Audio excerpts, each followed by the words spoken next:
Hey there, superstars. Welcome. I have a very fun interview with you today. He is the executive director of the Napoleon Hill Foundation. His name is Don Green, and he's got a story to share. We got a live Q&A, and we're about to get this party started, so let's go. You hear first from Ty Lopez. This is Manny Lopez. No, we're not related. Brother from another mother. Hey, Manny, they leaving the money out. What are they doing? You guys that are orphans and you want to get your money right so that you can be a CEO. You have something special. You have greatness in you. And Manny's a great leader and a very good friend of mine. And I'm looking forward to our sharing the stage together, Manny. It's time. It's time. Always remember that you are too blessed to be stressed. Thanks, Manny. Be great. Travel around the world and we go to these entrepreneur events, and hundreds of them that we've been to, hundreds of them that we've been on their stage, and they're all about selling.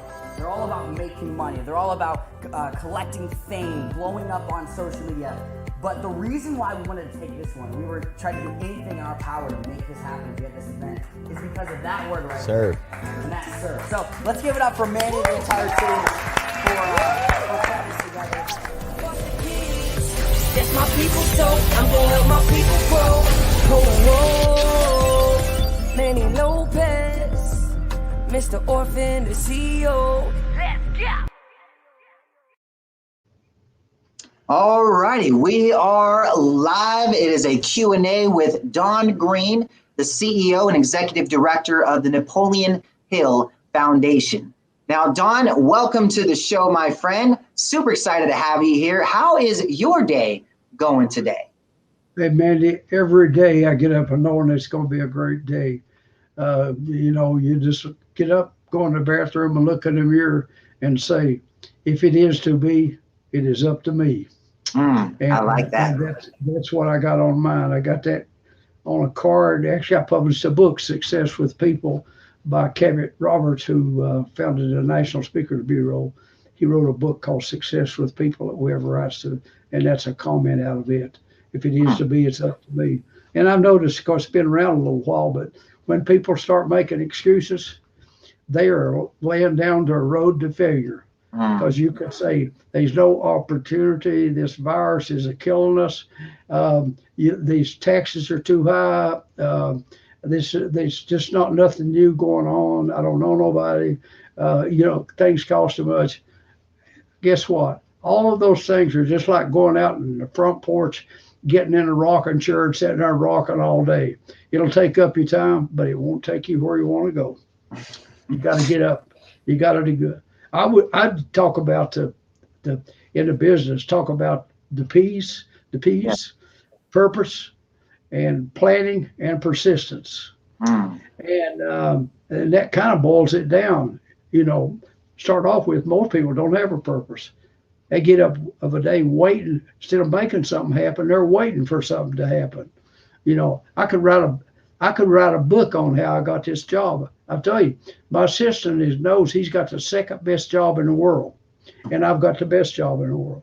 There's 350 million people, and how did a guy end up with a job as executive director of the Napoleon Hill Foundation? Travel. That's going to be my first question, so you're already answering. I love it. I'm from a town of three red lights. Okay, we don't need two of them. I was a bank president for over 18 years. Very, very successful. I mean, very, very successful. And we saw the timing was right, and we sold it. But I was a board member of the Napoleon Hill Foundation. I knew the other guy was retired, so I cut a deal with the bank. I said, "Listen, guys, I got a contract. Y'all pay me for a year, and I won't go to work for a competitor because I'm well known." I said, if I go, and they've already called me. Here we're selling out. If I go to work for another bank, the customers, they don't pay no attention to that sign. They're dealing with the guy inside. They're going to follow me. I said, y'all pay me for a year, let me keep my car, pay my country club dues, give me my health benefits, and I'll even sign it. I won't go to work for another competitor. No, we trust you. You don't have to do that. So my wife said, is that right, taking a salary kind of money you make from two different people? I said, it's a good deal for both of us. I'm not mad at nobody. It's called a win-win. You know what I'm saying? I loved them. I never spoke ill of them. But how the job come about, I've read this material. I've read more books than Napoleon Hill read. I guarantee you that. I read. My friend, as old Mark Twain said, people that don't read, they're no better off than people that can't read. And most people don't read. I was showing a book Don't read. in a post office to a friend, and this lady comes up. She said, "Oh, you got a new book?" Yeah. She said, "I love to read, but I don't have the time." I said, "Don't want to hurt your feelings, but we all got 24 hours a day. It's not we don't have time." I said, "Let me tell you a little story." I said, "I was reading where average person watches TV 6 hours a day. 6 hours a day." I said, "I founded a cable TV company with some friends, and it was fantastically profitable." And my wife says, "Why'd you do that? You don't even watch television." Everybody else does, and it was a gold mines, and we was such competition to them. They needed to buy us. They keep making an offer. We go to town. They go to another town. They go to another town. They couldn't lower their rates to meet ours unless they did all the way across the state because they're regulated by the federal government. So it was a tremendous situation just because we could. No, people don't read because they don't put emphasis on reading. Yeah. If you want time for the things that you really want in life. And most people don't realize how much time they're really just wasting. I mean, think about it, scrolling through social media for hours a day, or, reading articles, getting sucked up to video games or something like that, that takes up your time. But how do you balance with everything that you've got to be able to do? How do you structure it? Is it delegation? Is it just putting in the work, getting up early? I mean, you're putting in more work than most people half your age. How do you do it? Well, I've noticed that from being in banking, you have to watch. I never had nobody working for me. I had people working with me, but you had to watch because they get sidetracked. For example, I do a to-do list, and my assistant, the lady worked for me 17 years. She worked for me at bank 17 years. And she said, with the foundation, so much going on, she said, "What do you determine that you're going to work on today?" I said, "Well, I might make mistakes, but I work on things that I consider the most important. And primarily, I'm talking about business, making money and selling. That's the only way you make any money is selling. You found out another way you can make money, I would like to know. That's legitimate. Selling. You sell your talents. If you're a good enough speaker, a comedian, a singer, a dancer, ever what, or if you got a hula hoop or a better mousetrap or ever what, you got to sell something other. So you start off with selling yourself, okay? And there's a sign at my social media girl. She works 15 hours a week for me. She teaches on the college level. She does her social media.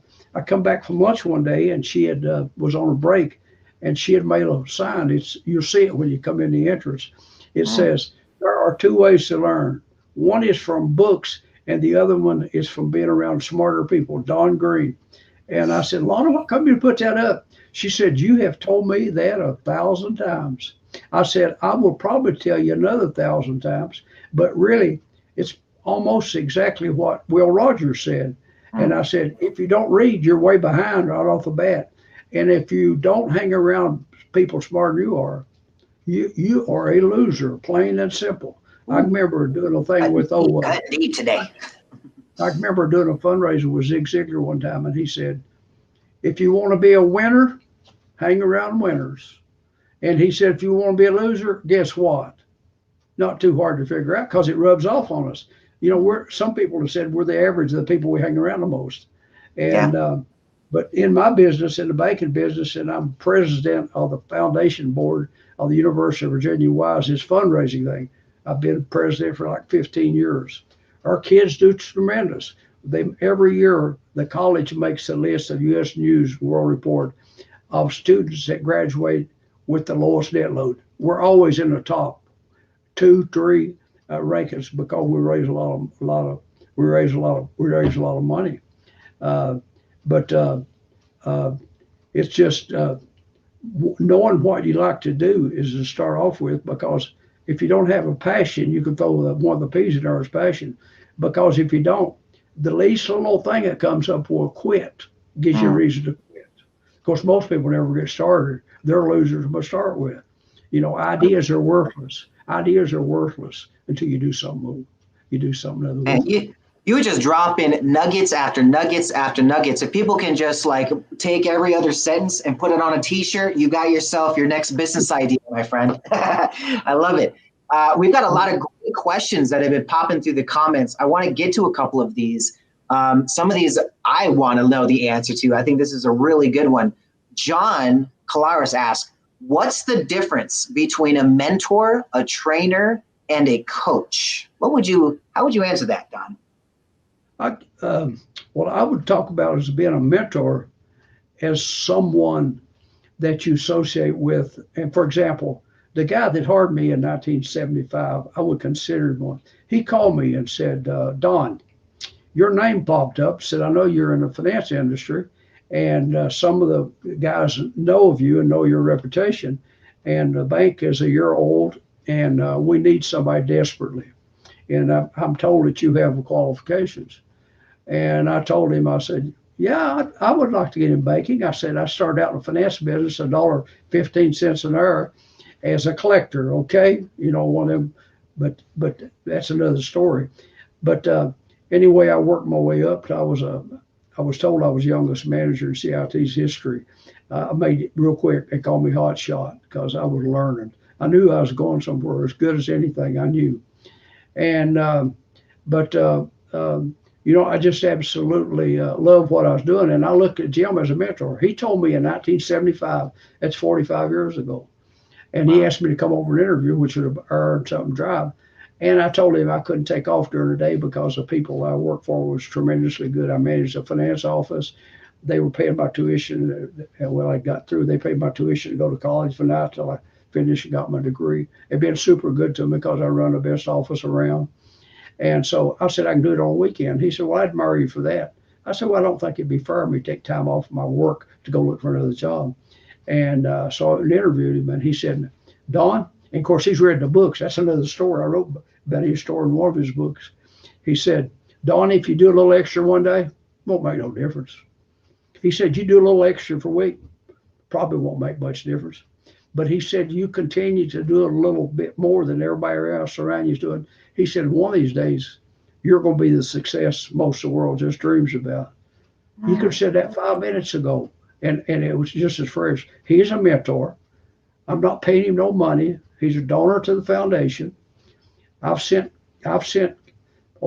whole story. A present story is I've got a guy who works for me 18 years, I guess, in Texas. He was living in Indiana, and he's got an MBA from Purdue. He does my foreign stuff, and he's good with the internet and what have you. He handles we have over 500 foreign publishers. And so he would like to get out of Indiana because his wife had an MBA. They had twins, like was real small, and they're harsh winters. And I told him, I said, Alan, if you'll move to Fort Worth, Texas, or Atlanta, Georgia, I can get Jig a job. You can, yeah. My friend Jim, he's got planes there. He will hire her on my recommendation. And that's exactly what happened. He sold his house and went down there and bought one, and she wasn't even working. And she's working now. He told me one day, he said, he told his other staff people around her, said, you better watch that little girl. Said, she's setting new standards around here. And I got a Turkish kid that went to college out here, was in my first class. I got him a job in marketing with Jim. And I called Jim. He said, yeah, I could use someone. He said, tell him to put his resume in and send it to me. And his name is Alihan. He's a Muslim from Turkey. He went to college here at UVA Wise, and he worked in my dry cleaning business in his spare time. I had a dry cleaning business when I was in banking because I didn't like the way my clothes were done. And so I told him, I said, you put an app in, Paramount Manufacturing, and I said, Jim will give you a time. And he told me, he called me and said, I got an interview tomorrow with Jim. I said, now, Alihan, he liked you. He's going to tell you what he'll do for you, and don't tell him you're going to think about it. He's not that kind of person. He doesn't have to go back and check with someone else or whatever. He's going to make you an offer. He makes you an offer. You say yes. He called me back that night and he said, boy, was you ever right.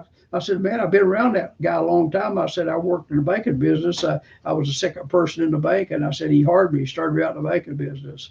And guess what? he's still working for him. He called me a couple nights ago and just see how I was doing. He stays in touch with me. He goes and buys our books and does postings online and so forth. So he's been with Jim for, I guess it's 20 some years. And they run a large business, manufacturing business. They have plants in Fort Worth and Atlanta, over here in Abington, Virginia, and he does business all over the world. It's just, it's all been absolutely wonderful. And when I look at, that's a mentor. He's not looking for no money from me. I mean, he sends me checks. I never sent him nothing. He said, Don, he said, I've got a couple people from China coming here, and he said they speak Mandarin. I said, yeah, Chinese.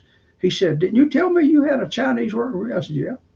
He said, where is he? I said, he's in Hammond, Indiana. Yeah. He said, would he come down here one weekend and translate for me? And I said, yeah, he will if I asked him to. I said, he thinks that much of me. He said, well, I'll pay him $5,000 if he'll come down for the weekend, his expenses. And said, and I'll give you a $10,000 donation. And he did. And he's done it, and he did it a couple of times since then. I think about 3 times he would have Chinese people coming over and need somebody to translate. But he's that kind of. This is a great story, Don. But question we have though is the difference, right? I guess from what I'm hearing, the difference in your side is the mentor is someone that doesn't really charge, and then a trainer or coach is somebody that does. That's what I was getting ready to tell you. When someone says they're into coaching, they want to be paid. And I'm not saying there's not good ones out there in this and all. Yeah. I would be, first off, I would check their credentials. I found out people are very, very successful.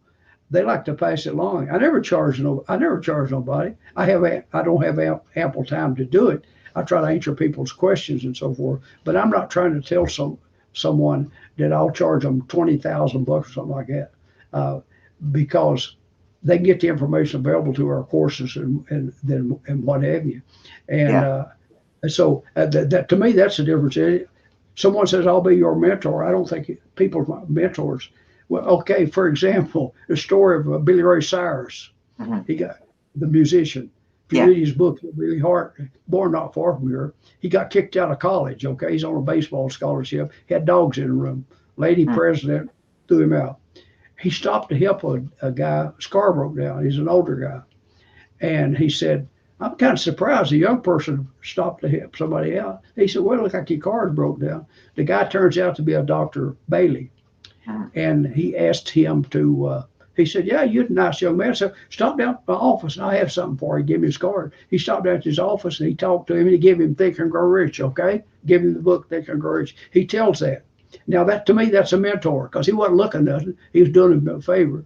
And Billy Ray said he read the book, and one of his chapters is persistence. He said it was like a boy spoke to him, said, Billy Ray, buy you a guitar and start you a band. And he said, making $50 a night, fights, rough places they played in. But he comes out with that song, Achy Breaky Heart, the girls like to dance by. And of course, we know the rest of it. But now that's a mentor. The guy was just wanting to do a favor for somebody, just like Jim was. And now people selling their services, coaching or trainers or whatever. I have nothing against it. They have to make a living. But to me, that's the difference in them. One of them is simply paying it forward, wanting to do a favor for someone that can use what they have and encourage them a little bit on. And the other people, I guess they want you to get ahead, but they also want to be paid for it because it's how they make their living. I 100% agree on that sentiment because it's the same thing I hear a lot. It's where, they say, oh, I'll be a mentor, and then they're charging for mentorship. And I'm like, well, that's not a mentor. That's a coach, at least for me, a trainer or a coach. Yeah. When you're getting paid to do it, a mentor is just someone who wants to teach you because they've already been down that road. So great answer. I want to bring in one of our people backstage. We've actually got a backstage going on right now where people are wanting to ask some questions. So let's bring in somebody you may recognize. Andrea Adams Miller, welcome to the show. Hey. what is your question for Don Green? Well, hi, Don Green, Andrea you? Adams Miller, the Keep Smiling Movement and the Red Carpet Connection, and we have met. So my question for you is, I was hearing you talk about when you mentor people about giving back. What do you think when a mentor is giving, what is the number one thing that they give beyond their advice that really influences the change that they make with other people? Well, we're not getting into the Bible, but we're told to encourage one another. And I often have a time. I did it through, for example, I organized a class, and I simply went to the business department. And when I was a bank president, I didn't need the money. God knows I didn't need the money. I had enough stuff going, but I thought the material was important enough. And I laid out the 17 principles and told me it'd be a 3-hour credit course business. I would have to teach it a night, and I couldn't teach it but once a week. And I said, yeah. And I taught it 12 times, and they had to pay me a teachers union or whatever it was. They sent me a check. The girl opened the mail, she bring it back her, and I signed it, sent it back to them for scholarships. That's one thing. Said people I was teaching, they don't make that kind of money anyway. Not what I was used to. But I was doing it, and so because I had the young people in there, and the stories from those students that took the class, it would fill books. One of the guys walked in the bank and said, the fact is, he called me last night at home. He said, Don said, I seen in the paper you're going to teach a class, and said, I know you give me some books and some audios and so forth. I said, would they let me take the class? I said, I've not been to college. I said, they will if I pick up the phone. And so he not only did that, he put his wife in it, who had worked for me in the banking business. And I mean, that's how old he was. He had twin sons, about 16 or something. So all 4 of them was in the class. And he all kinds of stories on him, but he started a little grocery store, and he said he took in $3 or something first day. He opened like 14 hours, and but he cleaned the place up and got it going a little bit. He come to the bank one day, and I had a customer getting a divorce, and I walked over and I said to him, I said, Wendell, I know where they can get you a little store where you turn into the elementary school. And I said, it's on the corner. It's real busy. I said, you can go by there and there are people going in and out. It's just right there on the corner. And I said, and I know the markup's high at the convenience store. And I said, you can get all the inventory for $75,000. He rents the space. Man, I ain't got $75,000. I said, I'll loan it to you. He said, you're crazy. But to make a long story short, he borrowed it, and he did the third, fourth, and fourth.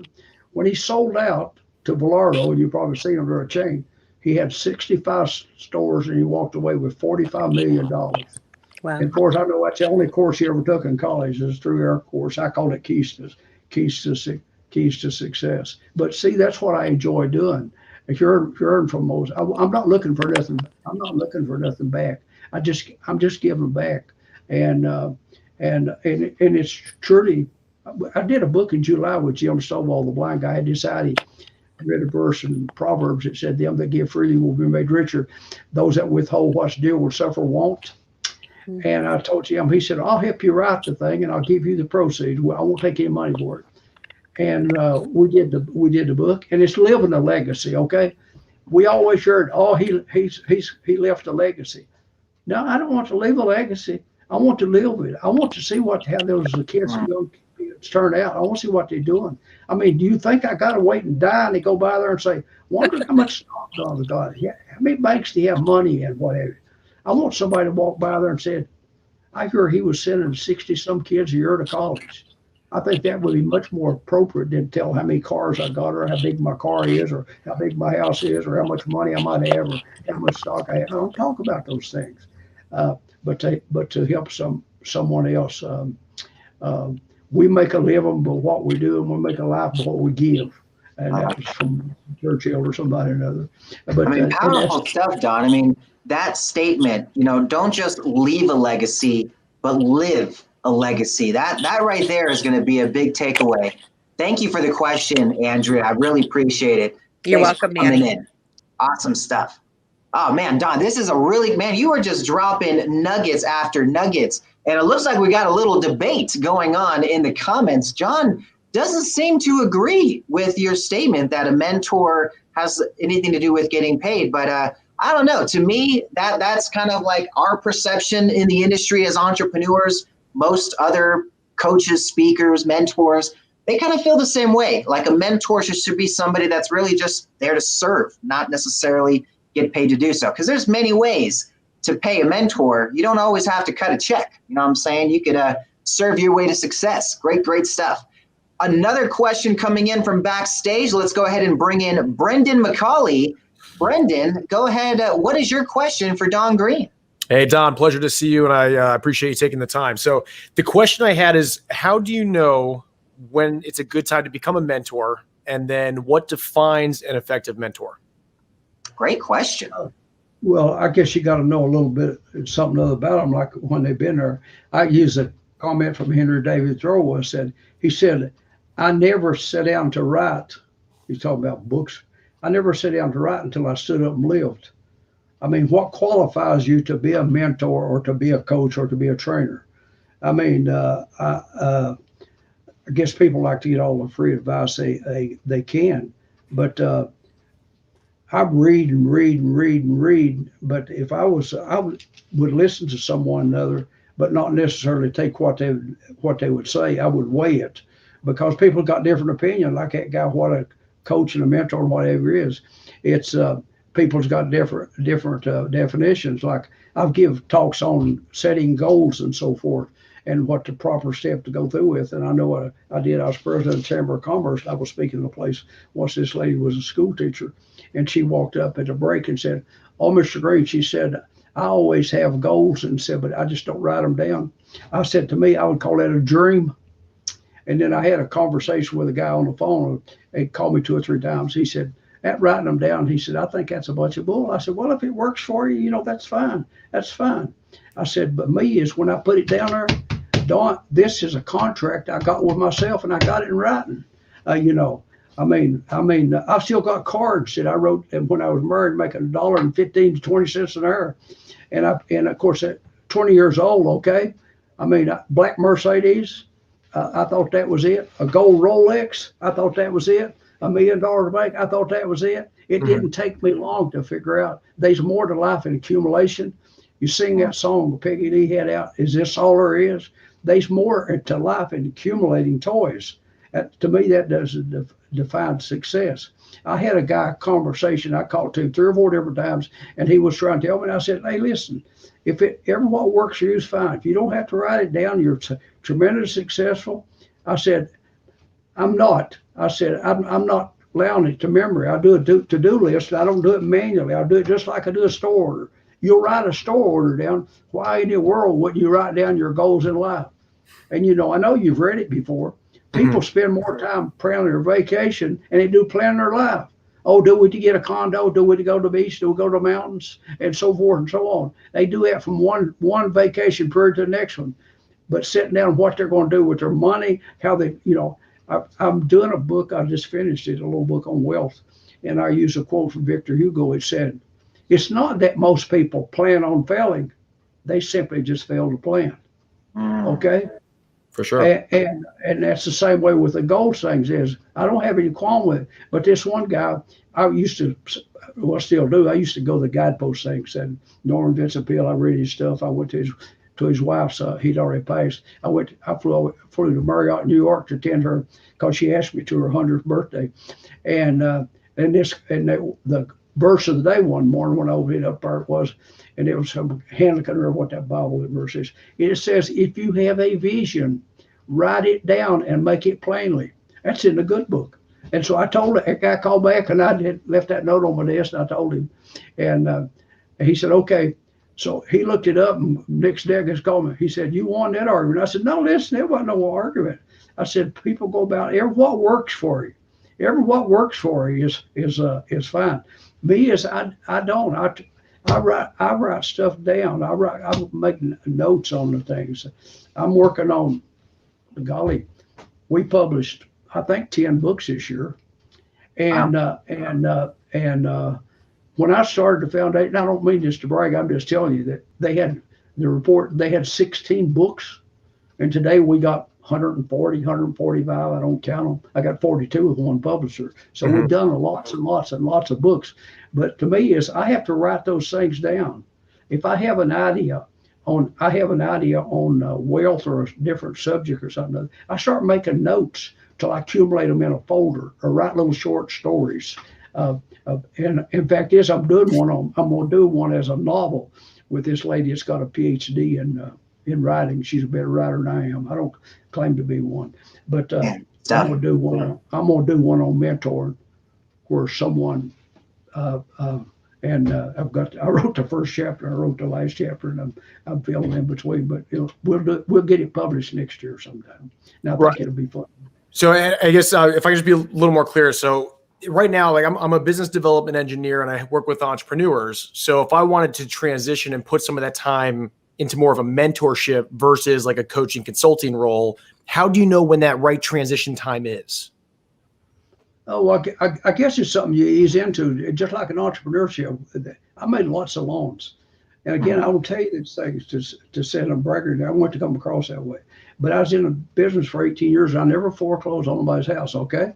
Never, not one time. I'm not saying that I'm didn't get in trouble is, but what I learned from people going in business was they think they go in business and get all this money. They start living it up. Man, you got to ease into the business. On most all of them, you ain't going to make money right off the bat. So if you got a job that you can start off on a little on the side. When I did the dry cleaning business, they take no money out of it. I had 2 partners in the thing, but then it wasn't no time. It was taking out $1,000, $2,000, $3,000 a month a piece out of it. But we didn't have debts. I see people, they go out, and I saw them in the coal industry. They go out in the banks where everybody's throwing money left and right. They go out and they buy them the most expensive pickup that can be made. I would much rather have an old pickup that was paid for. And people's philosophy on making business, they think they're making business because they're handling a lot of money, but they never look at the bottom line. They just keep borrowing more money. Then the first time, it would be like you and your wife.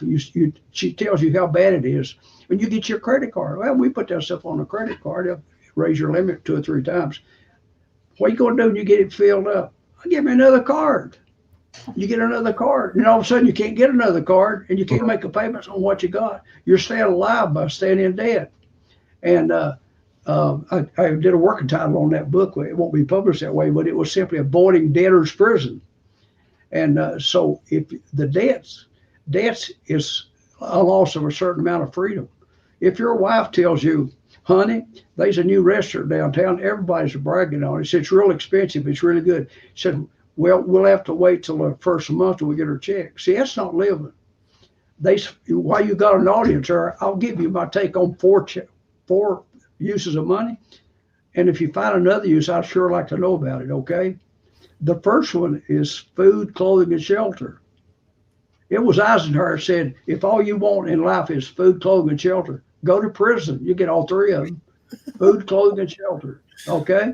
Okay. The second reason to have money is, Mandy and Dawn, we're not going to be able to work all our life. We're going to get up. Well, I'll be 80 in a couple months, but maybe 85 or 88, 89 or something. I slowed down. I'm going to need a little bit of money because it might not be rolling in like it is.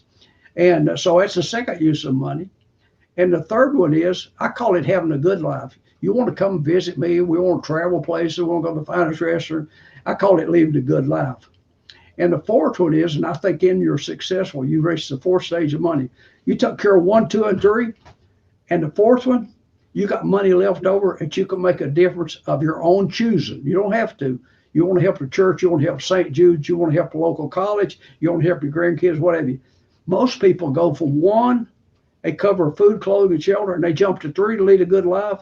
And again, they didn't plan on failing. They failed to plan. They didn't take care of number 2, so they never reached number 4. And they didn't lead the life that was possible to them. Just a simple reason they didn't plan, and that's a good portion of people. Listen, I did a lot of financial counseling. There's more people. I will guarantee you can ask a divorce counselor. There's more people get a divorce over the finances than they are off of being unfaithful or infidelity or just can't get along or whatever, because they can't discuss money.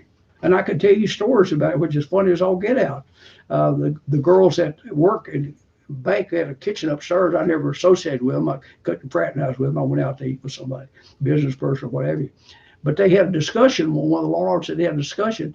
They were discussing how much money do you and your spouse or your husband try to keep minimum balance of your checking account. And one of them said, "Oh my God, we don't ever talk about money." Here they had been talking about their love life and everything in it, but yet if the person they're living with, they can't discuss the money with. And which is sad. And here's a typical one. This has really happened. I had this man and woman in. They sat down. I told them I would talk to them and give them some hints on the budget or what have you, and talk to them. And first thing he does, he sits down there. "Yeah, we'd have a little money. She spends $30, $40 a week at the beauty shop." And he comes back. She comes back with, "Yeah, how much it costs you to play golf, and how much you lose betting? How much that?" See, and then they say stuff that they can't take back. You This is really great, but we've got to answer the questions a little more clearly, because we're just getting a little bit off track on what it is that we're trying to do. You got great wisdom. I mean, the 4 sets of money, I mean, these are awesome wisdom nuggets. But I think the real simple question is how do you know when you're ready to be a mentor? And I think a simple answer to that could be based on the people you're teaching, right? As long as you're teaching the people behind you from experience, mentorship can be at really any level. I have people that are year 1 in entrepreneurship that are mentoring people. They're showing them, hey, this is what I would do if I had to start this over a year ago. Or someone like Don that's got decades of experience, he can give you decades of experience, right? But as long as you're teaching from experience, I think mentorship is a key that you can really work with at any level. It's just don't teach something you don't know. I think that's probably the easiest way to do that. That's the point in it, and you can tell. And again, I think you ease into it. You can't take all these people on just because you've had a little bit of success.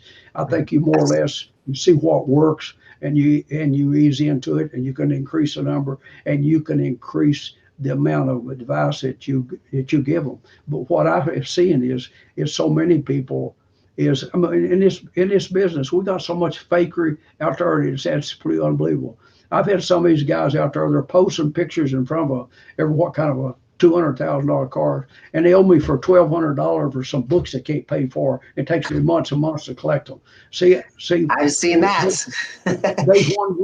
There's one word there, and to me, it's credibility. It's credibility. Are you an example? Are you just throwing out a bunch of BS to people and expect money from it because you got a good rap presentation, or you're funny, or you're a good speaker, or what have you?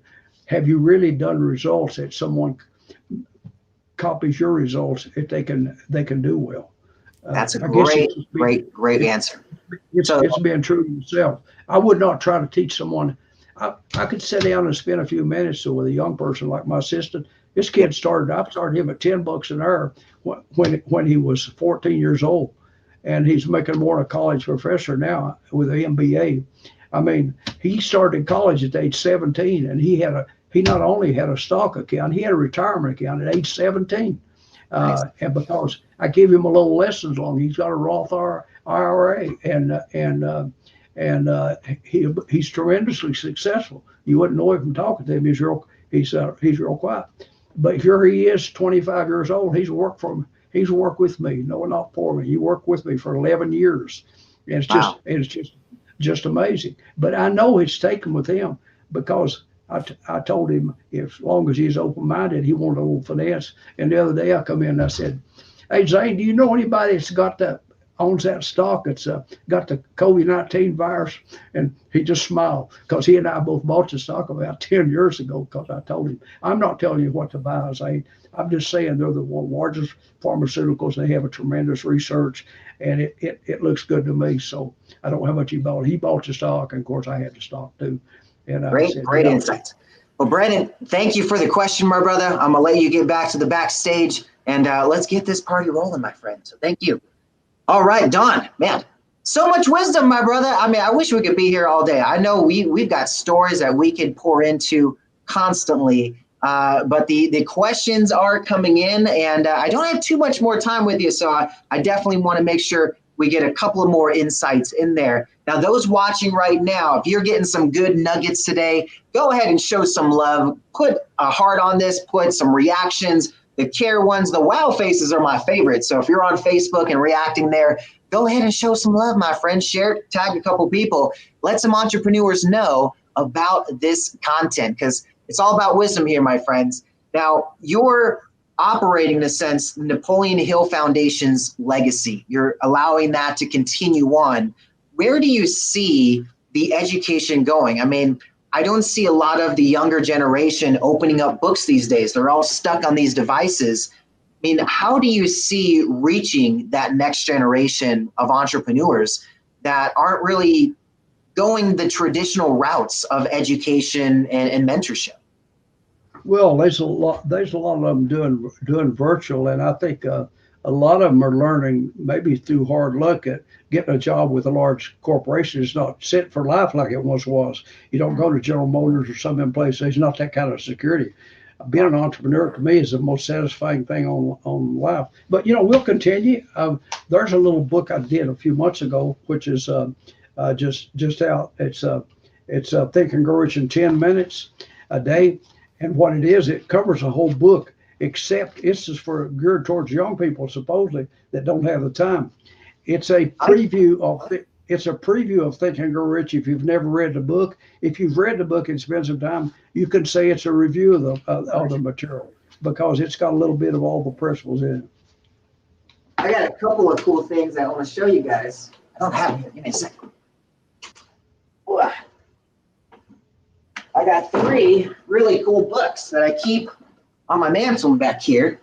One, I got this at Secret Knock, Napoleon Hill's first editions. Check that out from his archives. Then I've got a regular one that I can actually read. This one I can open up and everything. Think and Grow Rich, right? But check this one out. I got this one from Greg Reed. I literally still have it sealed. It's a Think and Grow Rich, like gold edition. This thing's all fancy Nancy. And I keep these things on my mantle, but that's, the power behind information and process is invaluable, right? And I think a lot of these kids younger now growing up, I mean, that's a great way to do it. They have the attention spans of a goldfish, 10 minutes a day to be able to pour in these resources. That's genius stuff. I like that. How do you see this playing over in the next, say, I don't know, couple of generations after, all of the people have been touched by Napoleon Hill, they're kind of passed on. How do you see this generationally continuing to grow? Well, the business is better than it's ever been. We had a fantastic year this year. I know, like, no seminars. We had 50-some people scheduled to come here in May. 15 of them were from foreign countries. I had to send them an email. Sorry, guys, you can't come. And so we went completely virtual, and we're doing the classes virtual. But I said, we have over 500 foreign publishers, and that's come about in 20 years. Napoleon Hill is more popular today than he was the day he died. Why?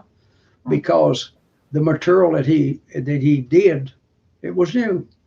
He's the first one. The first self-help book, I think, was 1859. Samuel Smiles, he wrote a book called Selfhelp, British Scotch. He wrote stories about people at Wedgwood, into China, people overcome adversity, the steam engine and so forth. Difference was Hill went out and interviewed them in person. And Simmer's Styles, because he read the book. Orson Swett Martin was along at the same time, tremendously successful. Not as much as Hill, because he didn't work as hard. But the books, I found a young people at our reading, maybe in a different manner. They listen more on audios now. The audio business, man, I'm doing audio businesses and the downloads and stuff like that. I won't mention no numbers, but it's tremendously well, and somebody's getting them. And I know the course we teach is popular, and just having faith in them. It was back one of the guys wasn't Aristotle, one of those guys around there 2,000 years ago said, I don't know what's wrong with you today. They don't respect their parents. They misbehave. They're rowdy. They're all this. And it was 2,000 years ago. We say that every generation that comes along. Oh, you're right. They will, when you're 15, your old man's stupid. time you get 30, you think your old man's pretty smart. He didn't change, you did. You know, that's what people ask me about. There's the Think and Grow Rich. That's the best-selling book out there. The fact is, you believe that thing went out, sold out of print? The next one's been printed in January. I mean, they oversold during Christmas season and what they expected. Think about that, guys. Think and Grow Rich is still selling out after all these years. Wow. Listen, these guys, Jack Canfield, which I know is a good guy. He started working for Mr. Stone. Tony Robbins, all them guys who read Bob Proctor. I do business with Bob Proctor, Tony Robbins, all them guys. It's Napoleon Hill. Yeah. I mean, in a different. I mean, I can listen to them and know. There's some quotes that he did and other people has used. I thought, God, that's from Napoleon Hill, and he affected so many people, from Michael Jackson to Kobe Bryant. The list goes on and on and on. That there's magic in that book, my friends, for sure. Question I have though, I get this a lot. I come from more of a faith-based background myself, and what are your thoughts on when people say, you know, all of these self-help books, they're great and all, but the book of Proverbs in the Bible, for example, is kind of like the self-help of self-helps that everyone was kind of inspired by, in a sense. What are your thoughts on that? How the Bible is kind of like in the book of Proverbs, it's just a bunch of motivational quotes, in a sense, on how to live your best life. What are your thoughts on how that compares? Absolutely. I read a chapter. I read a chapter every night at 8:00 with Jeopardy. I watch Jeopardy. That's about the only thing I watch on television. And I read a chapter. And I mean, just like, for example, we say about going the extra mile, which was not mentioned in Think and Grow Rich. We attributed to it, but it come later. But there's a place in the Bible, it says, and it was a complaint about being a beast of burden for the Roman soldiers and expecting sympathy. And the ancient, what they got told to them was, when a man asks you to go a mile, go twain, TWAIN. Probably in the congregation, there's probably not two in the audience in the congregation knows what the word means. They don't take time to look it up. It means twice. In other words, do a little more than what's asked of you, and you'll get ahead. I mean, yeah, the advice is tremendously it's in our, just like I used to run that by my mother. It said, them that's got more will get more, and you know that, and the ones that don't will have it taken away from them. And you could think, gosh, that seems awful cruel, you know. And of course, we got a lot of people now who like to redistribute the wealth, but the trouble that I see with it, and we don't get in politics, is you redistribute the wealth. Those people that got it and had it taken from them, they'll keep on doing what they're doing, and they'll get it back. Those people that was give to them, they will keep on doing what they've been doing, and they will not hold on to it. Success is a process, right? It's not a mindset, in a sense, right? I mean, you got to look at it as, if you're broke and you're poor, you're not generating revenue, you're not generating results. If somebody just pours money into you, all that money is just going to go out. It never comes back in. So you'll end up in the same position, and all that expense that you would grab is all going to the one who was collecting it in the beginning. They became even richer. So that's that rich gets richer concept. Well, absolutely, Mandy. I have people that call, and I try to, you know, I can't sit on the wire. I've got too much going on. But I had a guy, he called about half a dozen times, and his name was Chris. And I said, he's from California. I said, Chris, I asked you if you'd go on and take the course. And if you have questions, then someone will get with you. I'll see that you're taking care of it. You'll get the information you want. But you can't keep calling in here to me because I don't have time. Well, he called and he wanted to know where the self-confidence was. I said, Chris, I am not a librarian. I can tell you where it is in the book. But then I would be a librarian doing my work for it. And I do not want you to call me no more. It may be rude. But what you're doing is, I got a little bit of money. You can steal my money and I get it back, but you're stealing my time. I want to help you, but it's got to be a two-way street. And he never did call back. And I usually not talk to people that way. But can you imagine, rather than reading the book, it's like, I mean, I can tell you things about that book. The word action is in there 77 times, okay? 77 times the word action appears in that book. That means simply, Mandy, you got an idea, you got a plan, and you're going to do something with it. You're not out there begging or asking something for nothing or what have you. You may make mistakes. You may have to get someone to help you and what have you. And but I don't look at mistakes as failures. I look at them as lessons learned. And Yes. if you learn, if you do that, you'll make a whole lot of things that don't go right. I dealt in art and had a tremendous lesson. I never did write about it, but I made a bad mistake in art selling it through a major thing is because I'd done a lot, made a lot of money, but I placed some and it didn't bring what I thought. I sat there in Bethesda, Maryland, just Sloan and Kenyon's a big art thing and drinking their wine and eating their cheese and associating with them people. I thought, boy, this is great. But I failed to do one thing. I failed to put a minimum in them Russian paintings. There was a guy that painted War and Peace movie set, and he was well known in Russia, evidently not over here, because some of them bought less than what I had. I didn't need the money. It was just a process. But I didn't say, well, I ain't gonna do that no more. I said, all I got to do is next time I go to the art, I said, this brings this many thousand, this brings this many. If it don't, it come back to me. That's the only way I'm gonna leave it with you. But yeah, I didn't quit. I didn't quit doing it, but I learned something from it. Exactly. This is that concept of like being too blessed to be stressed that I'm always talking about. For me, it's looking at no matter what chaos you're going through, no matter what mistakes you've made, it's not the end of the world. It's your learning experience. It's the things that you're supposed to go through to prepare you for what you're going to go through. So definitely some great insights there. I love that. The people that haven't made mistakes, they've not done much. Yes. The master has failed more than the student has ever even tried. Well, usually the person that leads in home run also leads in strikeouts or comes close to it. In fact, as I was told a little story about Babe Ruth and that Thinking Gert's movie Legacy, that was my little bit I told about him because he made a remark, what do you think about when you strike out? He said, I'm thinking I ought to feel sorry for the pitcher because it's time for me to hit a home run.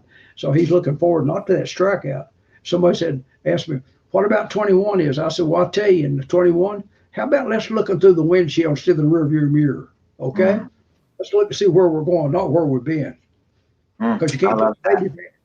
You can't put the baby back. You deal with what's already here and go forward to it. But it provides a lot of opportunity. You can't really tell that to my mom because they gave me away. I went in the foster care system, so they're like, no, thank you. But you know, the big reason why I do this interview, right, this format of education is to capture this interview for From Orphan to CEO. Those that are watching right now, some of you know what I'm talking about, some of you don't. But this program that we do, it's about teaching day one entrepreneurs how to start their own business. Kids that are aging out of foster care, where 2 out of 3 of these kids are ending up dead, homeless, or in jail within just 1 year of aging out of the system. They didn't have what I had to get me out of that rut. I was homeless twice by the time I was 24, but I got a mentor. I found somebody who was willing to teach me the ropes and has already been where I wanted to go. I found entrepreneurship. That's the vehicle you can use to build your own dream. You don't have to wait for permission to build someone else's dream. Yes, you can build your own. And faith, that is your foundation. You are building something bigger than you. The chaos you go through is going to become someone else's survival guide. And right now is where we gather this education. So Don, I have one last question for you for us to wrap up this interview. What would you say to a From Orphan to CEO student, somebody just down on their luck? They've been kicked out on the streets. They don't have family to point to. They don't have a mentor. They don't even know what the word entrepreneurship means. How would you inspire that person? Well, they'll have to learn to look at the possibilities, and I'd say the important thing that you can develop is auto-suggestion. It's talking to yourself. There's a book by Adam Stettler said, what do you say when you talk to yourself? Most important conversation you ever have in your life. Learn to talk in the positive. If Mandy says, I can't get that job, she's not going to go out with me and so forth. So we build on those negative rather than talking to ourselves. Average kids growing up, and they've heard the word no a couple 100,000 times before they leave home. And you have to do something to replace all that negativity. And it's about talking to yourself, saying, I can do this. I know I can do this. And look at it. Don't go around it. Well, it'll never work out. We're not gonna have no money. They're not hiring. I'm the wrong bit and all. And you sell yourself as a seller. What you say to yourself is extremely important. And you gotta develop a positive mental attitude. You can't be a success in life if you don't. I mean, just loving what you're doing and just say well, you're taking it one step at a time and looking forward to it and not being afraid of failing. Don't say, no, you didn't fail. You made a lesson. I left the meatloaf too long in the oven. Next time I'm not going to leave it in there that long, and so forth and so on. We learn by experience. And sometimes it's our experience, sometimes it could be other people's experience, but we have to learn. Unless your daddy owns a company, you're not going to start off the top.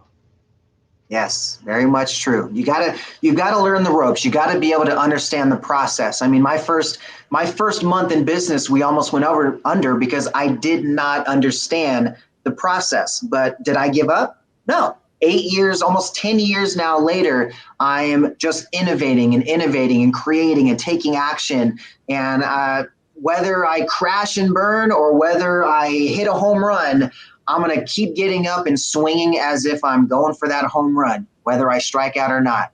So, man, great, blessed interview, man. I cannot thank you enough for sharing your time with us and just giving us a wealth of knowledge, man. My students are literally going to be earning Manny bucks to watch this interview.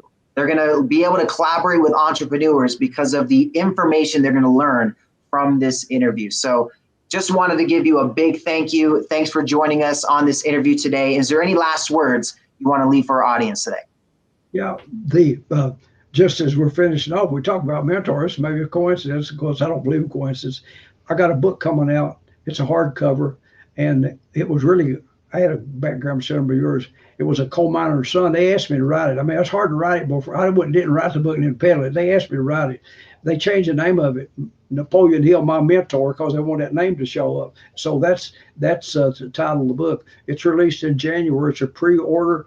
It's an audio, 5 hours and 20 minutes of Don Green, and it's also with Audible as a download. But it's a pre-order hardcover, and I got a shipment coming. I don't even have the book, but it's got Napoleon Hill's picture on the front of it. But it's Napoleon Hill, My Mentor. And I guess because I was involved in it, and I know the money's all going for scholarships, I will work a lot on it. And I watch people, Mandy. I send out a lot of. If I see that Mandy has posted on Amazon, I'm just likely to get your address or what have you and send you a nice book or two, just because I want to. Because on my table is a little sign, and I'll end it.